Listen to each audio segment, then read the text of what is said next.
Hello guys! I-share ko ang isang recipe ng oatmeal.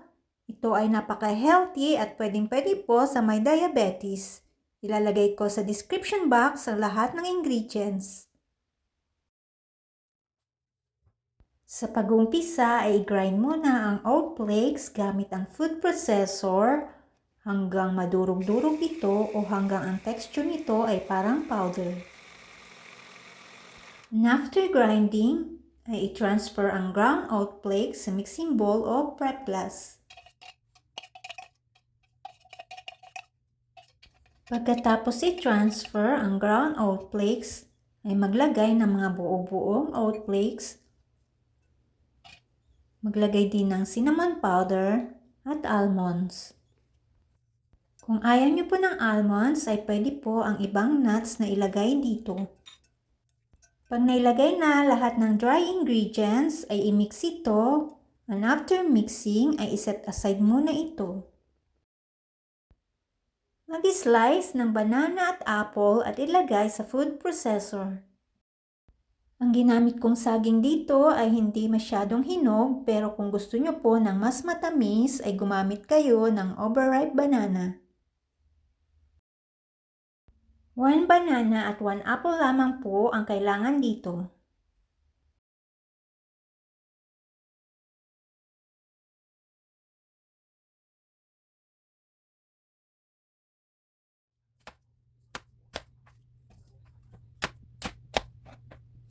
Pagkatapos hiwain ang banana at apple at pag nailagay na lahat sa food processor ay takpan ito at i-puree ang mga prutas.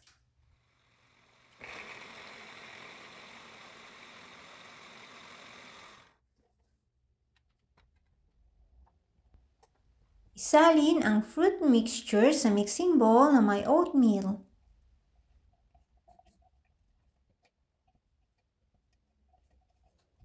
Mix it until well combined.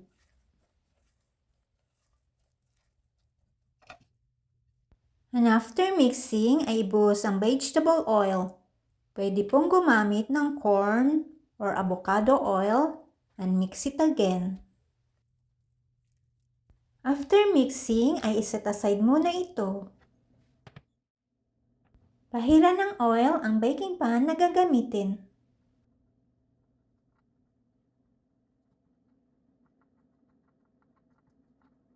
Pagkatapos pahiran ng oil ang baking pan, ay ilagay na ang oat mixture.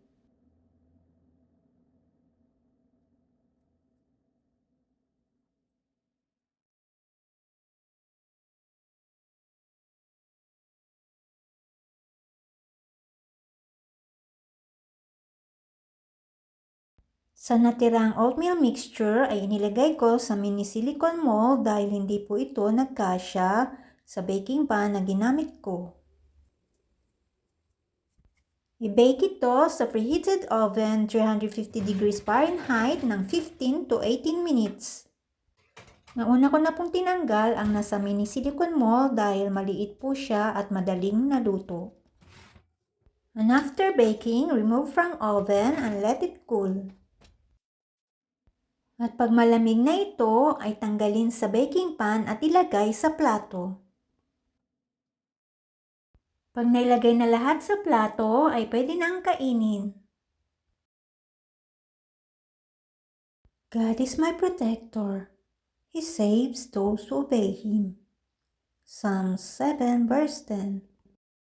Please like, share, subscribe, and hit the notification bell. Thanks for watching.